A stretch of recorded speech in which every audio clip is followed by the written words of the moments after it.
Buenos días, bienvenidos a este episodio 1 de Sin Líneas, Sin Límites. Gran estreno para mí y para nosotros. Al ser nuevo en esto he querido jugar seguro, jugar en campo propio, y tengo conmigo un gran amigo.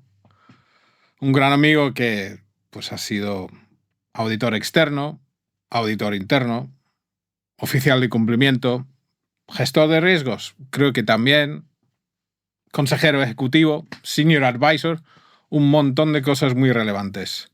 José Enrique Díaz Menaya, bienvenido, amigo. ¿Cómo estás? Hola, ¿qué tal, Andy? Fenomenal. Nervioso, reconozco. Sí, ¿no? Eso sí, es un... Sobre todo por el reto que significa ser el primero.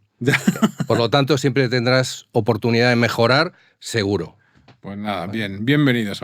Nos lo vamos a pasar bien. Seguro. Que de eso se trata. Seguro. Sabemos dónde vamos a empezar hoy, que es hablando de comportamiento humano, temas de fraude. No sé dónde acabaremos. Podemos acabar en muchos sitios, ¿no? De eso se trata. Sin límites, aquí, ¿no? Exacto, sin límites, ¿no? Sin censuras. Sin límites, sin límites. Entonces, comportamiento humano. Yo he pensado, ¿cuándo fue cuando yo me enganché al tema del comportamiento humano y vuelvo a mi carrera, ¿no? A ICADE, ahí por los 90, 92, 93 fue, y tuvimos una asignatura que creo que se llama Ética de los Negocios o Deontología. Y de ahí hasta que empezaba a hablar contigo de nuevo de estas cosas, pues habrán pasado 25 años, ¿no? Entonces todo lo que me enseñaron se quedó en un vacío, ¿no? Y yo creo que fue dando un curso de fraude que empezamos, o me enseñaste tú de la importancia, ¿no? Por tu parte, y sé que has escrito hasta un artículo recientemente en la revista de los auditores internos, ¿no? El Instituto de Auditores Internos de España. ¿Cuándo te diste cuenta de esto del comportamiento humano? Era pues algo que debería dominar no sé si un auditor interno, un profesional de GRC, un compliance officer. Mira, yo creo que mi primer trabajo fue en una de las Big Four. Y una de las cosas que aprendí allí es a ser muy racional. Por lo tanto, esa experiencia de ser tan racional lo que me hacía era pensar que tenía respuestas para todo. Y yo creo que en el transcurso de ciertos trabajos, y en concreto algunas circunstancias vinculadas a fraudes en las que yo me he sentido protagonista, sobre todo después, porque me di cuenta que queriendo buscar respuestas racionales, el día a día no era así. Y la respuesta que me encontré fue que las personas, en función de dónde estén y en función de las condiciones que haya a su alrededor, responden de formas muy diferentes. Llegas a decir en el artículo ese, que es algo que hemos hablado muchas veces, ¿no? Que personas buenas son capaces de hacer cosas muy malas, ¿no? Y estamos hablando en el ámbito de la empresa, evidentemente, ¿no? Dame un ejemplo, porque eso es así. ¿Qué es lo que motiva? ¿Qué es lo que hace que ocurra eso? Mira, déjame que haga un puente entre la respuesta anterior y esta. El segundo momento en el que me di cuenta de lo relevante que era el comportamiento humano fue con el nacimiento de mis dos primeras hijas. Es decir, cuando en casa había que decidir qué es lo que podías hacer para condicionar o ayudar a esas niñas a que fueran independientes y actuaran con cierto criterio.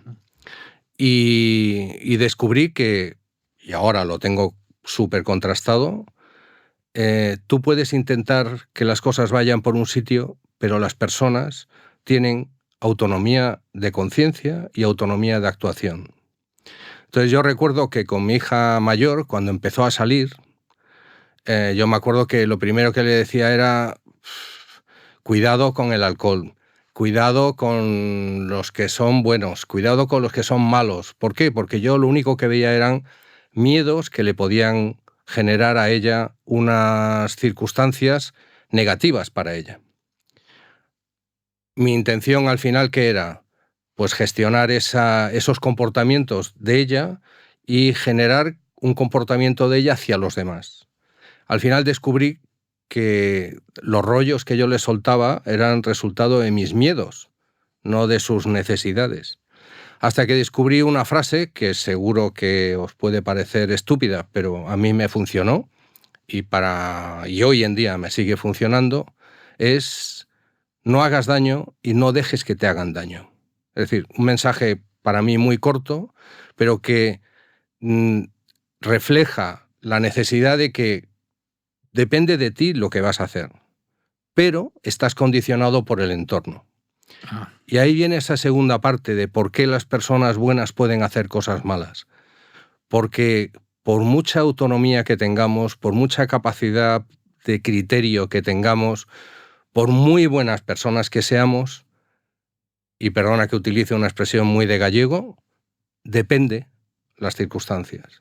Y ahí es donde viene el concepto, para mí, claro de por qué el comportamiento es tan relevante. Porque tú puedes tener, por ejemplo, en una compañía, tú puedes tener decididos 28.000 políticas, 25 normas, 45 firmas, pero siempre puede haber alguien que en unas circunstancias personales o unas circunstancias condicionadas haga algo que en el fondo no quería hacer. o sea que tiene quizás menos que ver con que sean, no sé, manzanas podridas, que es otra expresión que utilizas en el artículo, ¿no? Sí, fíjate, yo creo que, y a mí me parece sorprendente, pero en los últimos años que he trabajado más en el área de compliance, que está mucho más cerca de lo que es el comportamiento humano, he llegado a entender que los departamentos de recursos humanos son un elemento clave para las compañías en este entorno que estamos hablando. ¿Por qué? Porque la selección de qué personas quiero que estén en mi organización, y esto da igual que las organizaciones sean pequeñas, grandes o medianas. De hecho, diría que cuanto más pequeñas, más importante es qué persona vas a seleccionar. Porque además, esa selección de personal, seamos conscientes, es decir, hay gente que es mala, lo siento, por Sí. circunstancias, por la vida, hay gente que es mala. Bueno, esos lo que tengo que hacer es, uno, no contratarlos, ¿no? Es decir, esto no es una escuela de cultura ética. No, somos empresas, somos grupos sociales donde lo primero que hay que hacer es la gente mala quitarla de en medio. Pero sabemos que eso no siempre es así. Que, Claro, que las empresas pueden ser un coladero, ¿no? Que el control no es perfecto, que se nos puede colar o se nos puede engañar. Algo. claro. Por eso es muy relevante el que el modelo de gestión tenga claro que lo primero que tiene que hacer es identificar a esas personas para quitarlas de en medio. Y aquí me da igual las condiciones. Mira, yo he tenido la experiencia en una compañía en donde un consejero delegado, eh, por utilizar la tarjeta de crédito para hacer unos regalos de prendas íntimas a su, no sé lo que era, si pareja, novia o no sé lo que era, y utilizando la tarjeta de empresa y por sacar también dinero en efectivo de un cajero, esto era una empresa americana, ese incumplimiento directamente esa persona, cuando se evidenció que era cierto, la echaron. No llegó ni a 24 horas después de haber hecho ese informe. El abogado español lo primero que dijo fue: hombre, la legislación española, ¿qué hay que hacer? ¿Qué es indemnización? La respuesta del accionista fue: hazlo como quieras, esa persona no la quiero en mi organización. Esa fue la primera vez en mi vida que yo he visto profesionalmente tener claro que las medias tintas no sirven. Una vez que hay un incumplimiento que tú sabes que eso, primero, puede ser un ejemplo negativo para los demás. Segundo, puede demostrar que hasta qué punto estás convencido de cuáles son tus principios y tus valores. Por lo tanto, si tú eres conocedor de una situación que va contraria a eso, tienes que tomar medidas. Y eso a mí me abrió la idea de que los depende para ese grupo de incumplimientos no existen. Hay un incumplimiento, tiene que haber claramente una evidente decisión, absolutamente. O sea, que la impunidad es una amenaza, ¿no? Yo creo que la impunidad es uno de los mayores riesgos dentro de las organizaciones. De hecho, si miramos cualquier situación de fraude interno en donde una persona, aprovechándose de sus circunstancias, se beneficia de activos económicos del tipo que sean, vemos que hay una curva donde empieza y al principio son unos pequeños importes y cuando se da cuenta o él percibe que es impune, que no pasa nada, crece la curva exponencialmente de incumplimiento. Claro. Es decir, en uno de los casos que he tenido delante de mí, estamos hablando de una persona, hijo de un director financiero, que llevaba muchos años en la compañía. Esa persona hereda el puesto de director financiero de su padre, por lo tanto era nivel máximo de confianza de los dueños de la compañía, y esa persona, por unas decisiones personales de falta de dinero, por unas apuestas, pérdidas en unas apuestas, digo apuestas porque conceptualmente eran inversiones en bolsa, pero eran claramente especulativas y salieron mal, que es lo que suele ocurrir. Y por esa razón empezó, y los importes, el truco más sencillo del mundo, se inventó un proveedor o utilizaba proveedores que ya existían y lo que cambiaba era la cuenta bancaria. Y haciendo el recorrido de la investigación, empezó por 100 euros en un proveedor, 100 euros en otro proveedor, 100 euros en un proveedor nuevo, llegó a 500.000 euros en 5 meses. Wow. Y la proyección, como te digo, es pequeños importes y después muchos más importes. ¿Dónde radicaba esa evolución? En la impunidad. El sentirte impune. No voy a hablar ahora de situaciones que leemos en el periódico todos los días, pero en una organización donde tú puedes decir públicamente que has hecho un incumplimiento y no pasa nada, lo que estás provocando es que otras personas digan, si él lo hace, yo también. Estamos sin límites, puedes hablar de lo que quieras. Exacto. No, es que no hace falta mencionar, todo lo tenemos en la mente, todos hemos vivido situaciones en donde la impunidad nos hace dar el salto al punto peor para mí de las personas, que es la soberbia. Es decir, cuando tú piensas que tú tienes razón y los demás no. Porque si solamente que tú tienes razón, podrás ser más o menos vehemente en defenderlo. Pero cuando piensas que soy yo el que tiene razón y tú no, a partir de ahí, las posibilidades de que esas personas lo que hagan sean actos irregulares es altísima. ¿La soberbia es suficientemente importante para considerarse casi una bandera roja del comportamiento humano o no? Para mí, sin duda. Al igual que la mentira.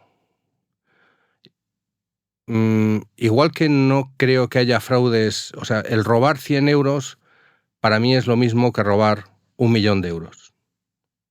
Porque si has robado, es robar. Lo hemos comentado muchas veces, ¿no? Y como el ser humano normaliza hasta biológicamente el mal comportamiento. Eso es así, ¿no? Que una vez que empiezas... Mira, yo creo la capacidad de adaptación del ser humano es infinita. Es decir, tenemos muchos ejemplos de personas expuestas en situaciones radicales. Es decir, recordemos, por ejemplo, el equipo de rugby en los Andes. Previo a la a ese hecho, si a ti te lo cuentan, no te lo creerías. Yo no me lo hubiera creído. De hecho, yo no me lo creí. Tuvo que pasar tiempo hasta que, de verdad, oyendo a las personas que sobrevivieron, fuimos capaces de entender hasta dónde puede llegar a sobrevivir el ser humano. Ya. ¿Eso qué significa? Que ante una circunstancia, en una compañía, en una organización, tu capacidad de adaptación puede llegar a tal extremo donde llegues a hacer cosas que nunca pensaste hacer. Tenemos muchos ejemplos. Aún siendo bueno, ¿no? Aún siendo bueno, tenemos muchos ejemplos. Si nos remitimos a la guerra de Irak, por ejemplo, donde hemos visto al ejército americano haciendo actuaciones de violaciones y actuaciones violentas contra ciudadanos, en principio sin ningún cargo concreto y específico sobre su culpabilidad, y hemos visto a personas oficiales, suboficiales, hombres, mujeres, que han actuado de forma absolutamente contraria a la norma, pero sobre todo, y dicho por familiares y amigos, que han actuado de una forma que nunca pensaron que podrían actuar. O sea que no eran manzanas podridas posiblemente, ¿no? No. Es el entorno, ¿no? El famoso entorno lo que Exacto. conduce, ¿no? El entorno y esa capacidad de adaptación al medio. Ya. Entonces, ¿eso qué quiere decir? Que porque una persona sea violenta y tú estás al lado de él, tú también vas a ser violento.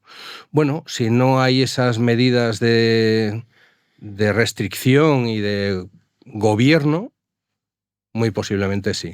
Mira, hay un ejemplo, yo creo que es muy claro. Cuando tú llegas a una organización y tú ves que el director, por ejemplo, de ventas, toma gin tonics, mira las notas de gasto. Su gente toma gin tonics. ¿Puede parecer una tontería? A lo mejor lo es.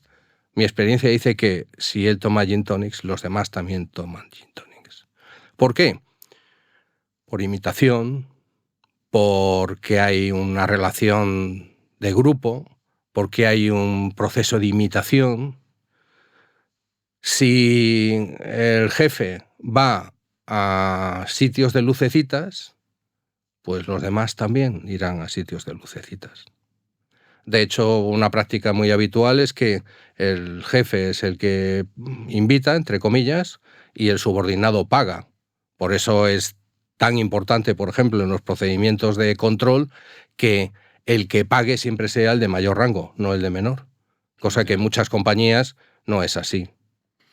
Eso nos lleva, pero se pueden tener, hablando de lucecitas o tortillas de patata a 500 euros. O, Sí, sí, más caras, ya ha subido ahora. O lo que sea, pero se pueden tener dos personalidades. Me refiero, sí, ¿puedes ser una persona diferente en tu vida profesional a lo que eres en tu vida privada? Vamos a ver. Yo conozco mucha gente que tiene esas dos vidas, igual que conozco mucha gente que tiene dos vidas en su matrimonio. ¿Vale? Porque la capacidad de autoconvencimiento de las personas es infinito. Podemos llegar a pensar que en el fondo, pues yo no estoy engañando a esa persona, o yo no estoy engañando a esa organización, o no incumplo.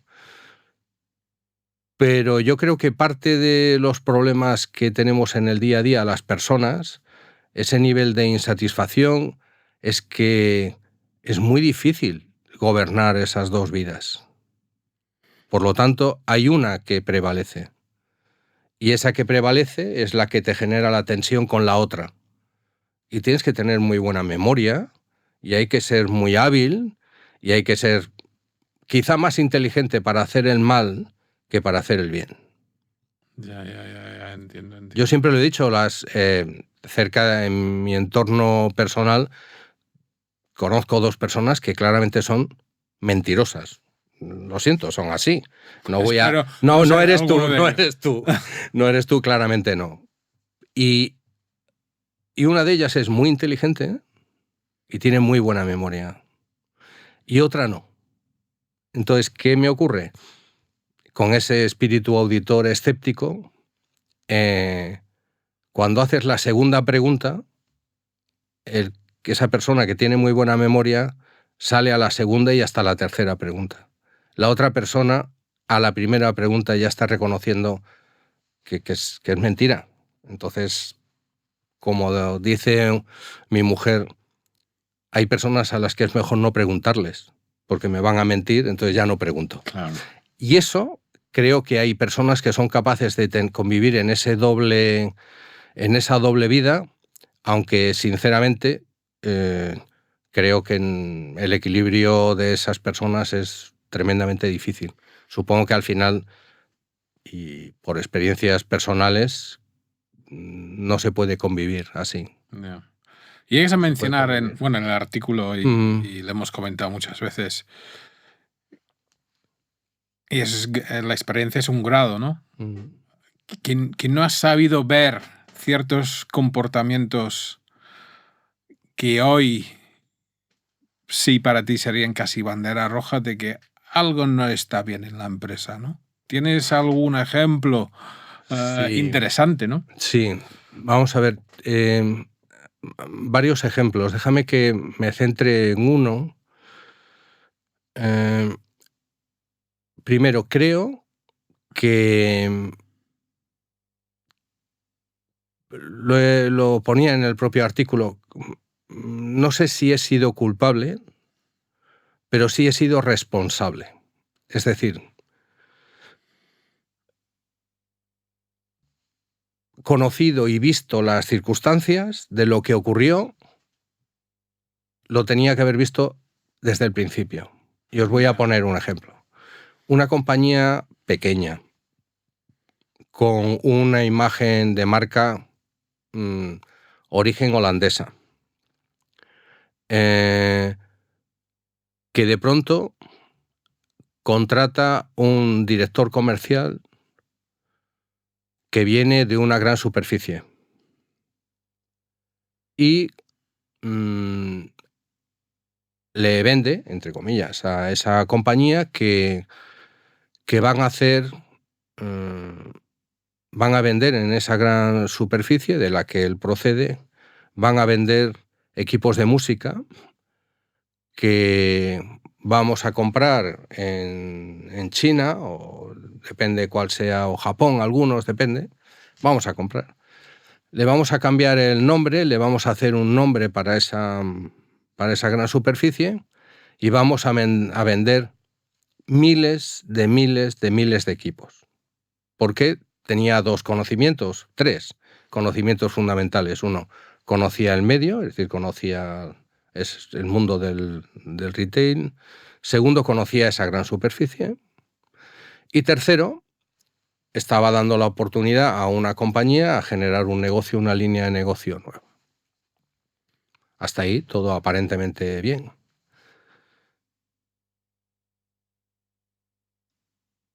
La compañía, en cuestión de 3-4 meses, un crecimiento brutal, unos beneficios brutales, porque la idea estaba funcionando. La historia final, ¿cuál es?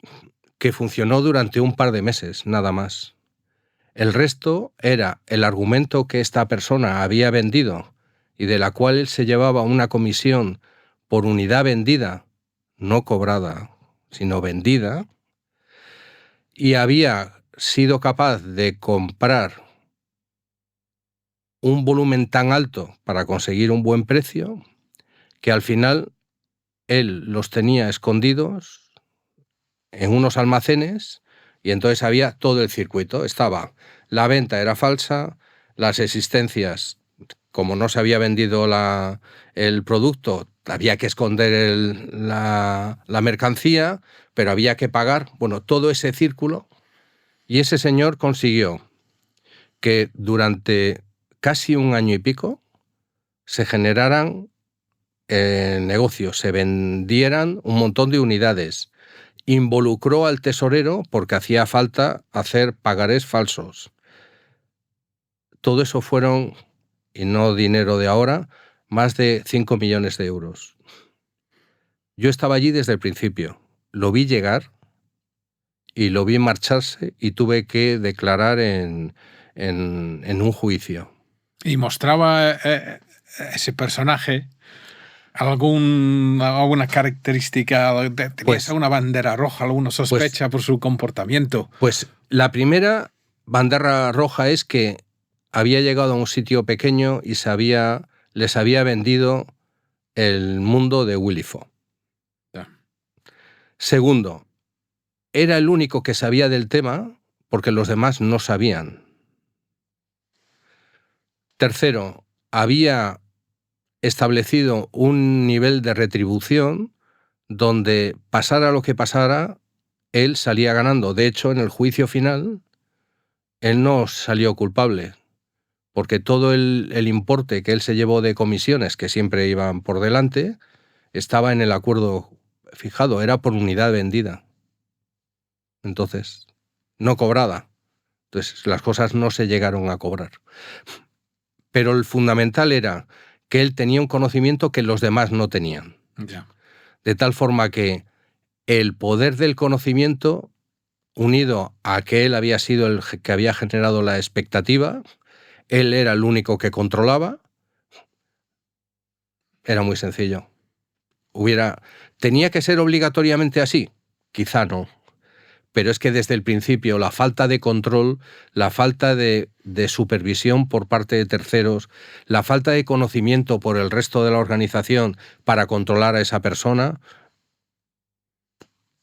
ha sido la razón. De hecho, te voy a poner otro ejemplo más, donde el punto común era exactamente parecido. Esto es una empresa familiar, donde en una compañía en donde uno de la familia es el director de ventas, con objetivos muy relevantes, termina haciendo, primero por adelantar un poco resultados, después porque como había ya adelantado resultados, pues tuvo que hacer otra vez más ventas. Y como además había un objetivo de expansión muy alto, pues también.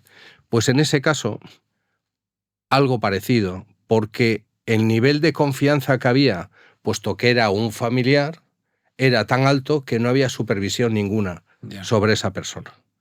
Entonces, uno de los elementos clave que yo he identificado ha sido el nivel de exceso de confianza, o por desconocimiento, o por tener confianza porque hay unas vinculaciones que te impiden establecer cierto nivel de control, abren la puerta a que se establezcan situaciones irregulares. Sí, hablas de falta de control, ¿no? Eso me lleva a mí, pues, al archiconocido, ¿no? Al triángulo del fraude, ¿no? Sí, En su punta de oportunidad, ¿no? En las otras partes, del racionamiento, etcétera, ¿qué debemos estar mirando? Si tuviésemos que dar algún consejo, no sé si a un compliance officer, auditor interno, ¿qué deberíamos estar buscando? ¿Hay algún tipo de indicador o bandera roja o señal de que, ostras, esta persona puede estar haciendo algo mal o tiene potencial para convertirse en un problema para la organización? mira, antes de mirar a las personas, yo miraría en la organización, la que sea, Claro. y podría ser una ONG, que es lo mismo. Me da igual, cualquier organización. Y hasta si fuera, hasta te diría que hasta en el entorno de amistad y de familia, a mí me sirve. ¿Quién y cómo toma las decisiones? Si tú ves que las decisiones se toman bajo ciertos criterios, los que sean, no prejuzgo qué criterios son mejores o peores, pero esos criterios están establecidos y las decisiones se toman en función a esos criterios. Y segundo, ¿quién toma las decisiones? ¿Es una decisión unipersonal? ¿Es una decisión colectiva? ¿Es una decisión donde dejan evidencia de la decisión que han tomado y por qué la han tomado? Cuando se plantea, voy a poner un ejemplo vivido, la decisión de una compañía, esto es una compañía multinacional, una compañía multinacional, la decisión final del precio por la compra de un distribuidor se decidió en un campo de golf donde el presidente, en una cifra que había una horquilla, el presidente de esa compañía que compraba con el vendedor lo decidieron en ese hoyo quién de los dos ganaba. Si ganaba uno, el precio se quedaba en un sitio, y si ganaba otro, en el otro. Yo era el que hacía el papel sustentaba el precio final. Bueno, pues el precio final fue el que se dijo como resultado de aquel juego. Dices, hombre, eso no lo puedes saber. Bueno, yo te hago la pregunta al revés. ¿Cómo se tomó esa decisión? ¿Qué evidencias había? ¿El papel que hice yo sustentando un cash flow X o Y? Bueno, es que el papel lo aguanta todo. El tema es si hubieran preguntado, oiga usted, ¿cómo tomó esta decisión? ¿Ha dejado evidencia de esa decisión? Y yo creo que últimamente, con el mundo del compliance y los nuevos enfoques sobre gobierno, yo creo que están haciendo más hincapié, y a mí eso creo que es bueno para las compañías, dejar más evidencia de por qué se han tomado las decisiones, ¿no? Y ahí viene, otra vez, volvemos a comportamiento humano, el tema de los sesgos, ¿no? Es decir, si tú analizas un comité de dirección o analizas una organización y de pronto tú ves que, o porque lo participas o porque lo ves, pues alguien habla y todos los demás callan, bueno, pues tienes una pista de qué puede ocurrir. Te pueden ocurrir muchas cosas. Puede ocurrir que la decisión sea adecuada o simplemente pues lo del rey desnudo, ¿no? Todo el mundo aplaudiendo que qué elegante va el rey cuando en realidad va desnudo. Y eso en las organizaciones ocurre. Claro. Entonces, yo creo que esa parte de sesgos, que ahora se habla mucho de sesgos de la inteligencia artificial, creo que el sesgo dentro del comportamiento humano es muy importante. ¿Una empresa puede moldear cómo se comportan sus empleados o sus stakeholders, o como digamos ahora mismo? ¿Tiene influencia? O sea, has hablado del papel, lo aguanta todo, ¿no? Que me lleva también a pensar en aquello del paper compliance.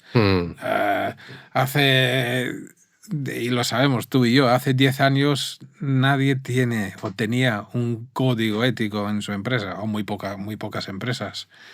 Ahora no hay empresa que no tenga al menos un código ético, otra cosa que sean 100 páginas y otro 3.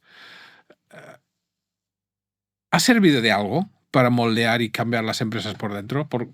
¿Ha servido para persuadir a la gente de comportarse de alguna forma dentro de la organización? Hombre, yo quiero ser optimista. Yo creo que sí ha servido. Lo que también pienso es que, una vez más, hemos hecho como el cuento, ¿no? Es el niño, señalas a la luna y en lugar de ver la luna, lo que miras es el dedo. Y voy a poner algunos ejemplos que me parecen relevantes. Un elemento clave para la palabra moldear no creo que sea la más fácil. Influir, yo creo que es el tema de formación. Entonces, si te fijas, la mayoría de los departamentos de recursos humanos, de compliance, lo que hablan es de horas de formación. Yo creo que es tirar el dinero, ¿vale? ¿Sí? Absolutamente. Yo creo que lo que hay que hacer es que las personas es aprendizaje, aprender a... O sea, da igual, y eso tú por tu profesión lo sabes, tú puedes estar contándole las mismas cosas 20 veces a las personas, que como aprenden es haciéndolo. Y otra forma de mostrar que han aprendido es que esas personas lo cuenten. Y voy a ceñirme a un caso concreto. Si tú llegas a una compañía y el director comercial es el que cuenta los objetivos a sus trabajadores, a su red comercial, a sus distribuidores, y les habla de el nivel de exigencia tan alto que tenemos y que tal, y podemos oír conversaciones y temas de somos los mejores, va con el cuchillo, a por la competencia, puedes oír miles de cosas. Si esa misma persona, que no solamente está contando el qué, un 5% de incremento en esta zona, lo que sea, si a la vez también les cuenta el cómo y les dice, pero atención, hay ciertas líneas rojas. Hay límites. Esto no. En esto sí hay límites, ¿no? Exacto.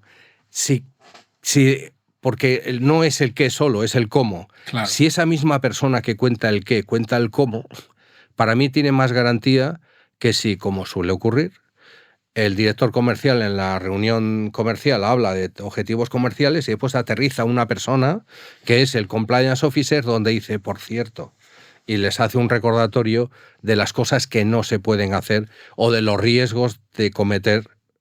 Leeros todos el código ético esta noche. Claro, es absurdo. Antes de mañana salir a vender, ¿no? Claro. Porque nos hemos enseñado, hemos forzado a enseñar, a cumplir horas de formación, pero han aprendido algo.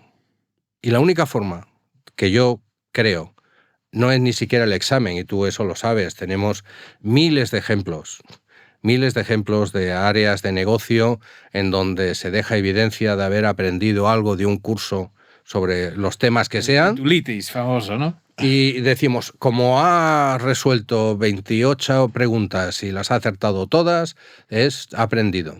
No, así no es. Se aprende cuando tú ves y obligas, y la palabra obligar la pongo por delante, obligas a que esas personas transmitan a sus equipos y tú tengas evidencia de que eso es lo que han transmitido. Porque es la única forma para que esas personas digan, vale, estos son los objetivos, pero esa misma persona que me ha definido el objetivo también me ha dicho cómo conseguirlo.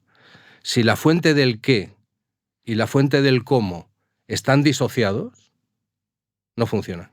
Súper interesante ese concepto. No funciona. Y de hecho, yo creo que uno de los mayores problemas me preguntabas cómo había evolucionado últimamente, creo que hemos creado una serie de departamentos, una serie de áreas en las compañías, donde los consejeros y los dueños de las compañías, en el caso de que coincidan, depende de la estructura de la organización, saben que tienen un montón de gente que hace un montón de cosas, pero, y tú lo sabes porque lo hemos visto, cuando te acercas a esas organizaciones, ves que son silos que parecen estatuas de sal. Claro. Entonces, ¿por qué? Porque están separando el qué del cómo. El director comercial dice el qué y el compliance officer dice el cómo. El responsable de obra dice el qué y el responsable de seguridad en el trabajo dice el cómo. Es curioso y nos estamos yendo, pero de eso se trata, sí, que vayamos y acabamos en otro sitio distinto, ¿no? Pero siempre he dicho yo de que una organización con un sistema de gestión de riesgos muy maduro y bien implementado no tendrá casi departamento de gestión de riesgos, porque está imbuido en las áreas de operaciones per se. Es que yo creo que esa es la clave. O sea, la clave es que hemos montado un idioma que solamente lo conocemos los que estamos en ciertas áreas. Muchas de esas palabras nos las han cogido, y me parece lógico, otras áreas de la compañía, pero no lo tienen interiorizado. Has hablado de riesgos. Yo recuerdo en varias compañías, pero sobre todo en una, en la que yo nunca utilizaba la palabra riesgos, porque culturalmente riesgo es igual a problema. Claro, eso es verdad. Y eso genera, y lo estamos viendo en cualquier sitio que lees riesgos, y hasta en el área profesional, en el instituto y en otros sitios, riesgo igual a problema. Y no es verdad, porque nos olvidamos de un elemento clave, que es la oportunidad. En un mundo donde hay riesgos, claro, es que eso es lo divertido. Producto de la incertidumbre. Exacto, ¿no? Claro. es que ese es el tema. Es decir, y si tú tienes una organización donde lo que trata es de que cuando tú tienes un riesgo, lo gestionas como si fuera un problema, pierde la capacidad de la gestión de riesgos. Claro. Y mira, eso yo lo he descubierto cuando tú te acercas a una organización donde el propietario de la organización, de la compañía, Claro. está en el día a día, o es un ejecutivo que está alejado de la propiedad. Cuando en esa situación, un caso concreto, se decide con un cliente ir a una zona de guerra, ¿vale? Es una decisión. Ese cliente necesita que se le ayude en una circunstancia en donde está en guerra. Y hay que hacer una operación, un servicio donde nosotros sabemos hacer eso. Sería estúpido, por mi parte, decirle a ese propietario de una empresa familiar que ha tomado una decisión gestionando riesgos, que yo le diga que es que está en guerra. Bueno, puedo decírselo, pero es tan obvio que no añade nada. ¿Qué es lo que añade valor? O por lo menos es mi percepción. Lo que yo le dije, que fue qué tenemos que hacer para que las personas que vayan allí podamos, igual que las vamos a llevar, las podamos sacar. ¿Cómo gestionar los fondos para que ellos puedan manejarse y funcionar? ¿Qué medidas de seguridad hay que poner allí y a quién hay que contratar para que garanticen la seguridad? Porque la decisión, todas las decisiones, tienen incertidumbre. Todas. Claro. Entonces, las decisiones, esa es la forma en la que yo entiendo que se gestionan los riesgos. Teniendo en cuenta no solamente el riesgo como problema, lo negativo, sino la oportunidad de hacer algo bien. Volviendo a una cosa que has dicho, que ya te digo que yo me estoy yendo, pero me gusta, ¿no? Escuchando un podcast el otro día, el Founders de Fundadores, habló sobre Elon Musk, ¿no? Y la clave de su éxito. No sé si era verdad o leyenda urbana, ¿no? Pero tenía costumbre, quizás ahora, ¿no? Con su incipiente carrera política, pero tenía costumbre de bajar de su despacho, hablar pues con los directores de operaciones o de desarrollo y decir, ¿cuál es tu mayor cuello de botella esta semana? Pues es esta. Y el señor Musk se sentaba ahí con ellos hasta que lo resolviera. Entonces, claro, dices, se involucraba en la gestión del propio problema, ¿no? La gestión de la incertidumbre. Interesante. Un tema que hay que tocar porque sí, porque el estudio del comportamiento humano, yo entiendo, o sea, apuesto por ello como es algo que debería conocer un auditor interno. Por supuesto que además creo que estudien demasiado poco. Quizás los que se dedican al cumplimiento normativo, compliance, ética, un poquito más, pero deberían ahondar. ¿Volverá un estudio redundante con la inteligencia artificial? ¿El estudio del comportamiento humano en las empresas? A ver. Pregunta trampa, ¿eh? Sí, no, es que habría que empezar por qué interpretamos o hasta dónde nos va a llegar la inteligencia artificial. Porque reconozco que hay cosas que he leído o cosas que he oído donde me alucina, o sea, me supera mi capacidad de gestionar. Pero hasta donde yo he llegado de lo que creo que puede hacer o establecer la inteligencia artificial, yo creo que hay dos cosas para mí fundamentales. Una, no hay inteligencia artificial ni en aplicación sin las personas. Es decir, yo creo que las organizaciones va a seguir siendo, y cada vez más, precisamente por la inteligencia artificial, lo que va a diferenciar unas compañías de otras son las personas. Porque el otro va a ser copiable, va a ser fácilmente utilizable. Es decir, se va a pasar o se puede adquirir o pasar conocimiento o prácticas o procesos copiando de un sitio a otro. Va a ser muy fácil. O sea, ¿tú crees que nunca llegaremos o quizás sí, a lo mejor no llegaremos al futuro próximo en que se podría imputar un fraude a una máquina, a un robot, Pues a una sí. inteligencia artificial? Pues fíjate, yo creo que no. Y te voy a decir por qué pienso que no.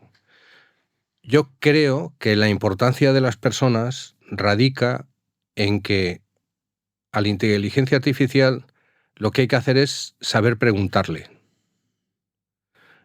Y creo que eso, quien sabe preguntar es las personas. Y después, lo que va a ocurrir va a ser que, lo hemos mencionado ahora con la gestión de riesgos, todas las decisiones que tomen las organizaciones, que tenga añadido, que tenga dentro de ese proceso de decisión una incertidumbre, no va a ser una máquina quien lo tome.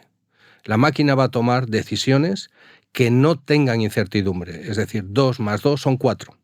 Ya, muy lineal. La decisión de, cuando hay una decisión que incluye incertidumbre, eso tiene que haber un humano detrás. Lo que va a cambiar, desde mi punto de vista, es que la evidencia, la capacidad de generar escenarios, la capacidad de generar oportunidades, la inteligencia artificial me va a dar unas respuestas que yo no tengo. Voy a poner un ejemplo. Imagínate que yo ahora mismo quiero imaginarme qué 3 negocios podría hacer mañana o que más oportunidad tengan. Nos juntamos tú y yo y 4 personas súper inteligentes y súper expertas. Bueno, entre los 4 vamos a ser capaz de imaginar unas circunstancias, un futuro, unas variables.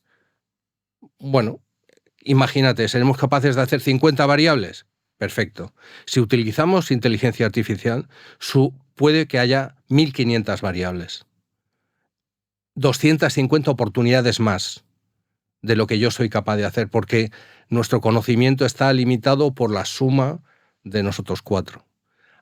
Va a haber más oportunidades, pero la decisión, cuando hay incertidumbre, la tomará un ser humano utilizando como fuente de información la inteligencia artificial. Así es como me lo imagino.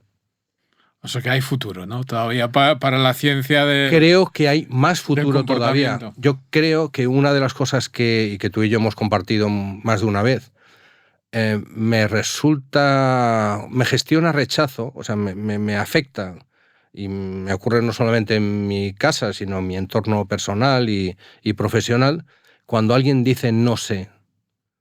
Es que no lo entiendo.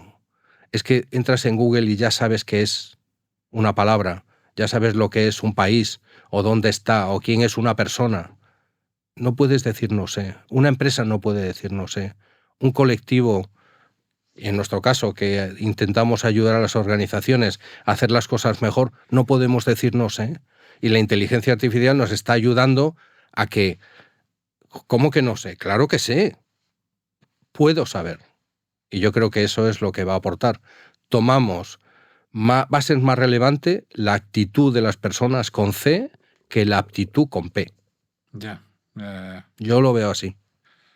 Oye, pues ha estado divertido. Al final, yo creo que podemos haber seguido más tiempo, ¿no? Ya vamos por casi 50 minutos de charla. Casi 50. Yo no sé, no sé los demás, los que estén viéndolo, escuchando, si hemos les dejado habrá gustado. un montón de cosas en el tintero, ¿no? Con lo cual, pues habrá que repetir, ¿no? O sea, yo creo que para dar cierre a este episodio es que realmente sigue siendo, es un aspecto de buena gestión en las organizaciones, cómo se comportan las personas. Lo ha sido, lo será, un poco ignorado, creo que en muchos casos, y quizás tenga un futuro a pesar de la inteligencia artificial y el machine learning, etcétera, etcétera, que nos viene, ¿no? El futuro que nos Sí, que ya está. ampara. Que ya está.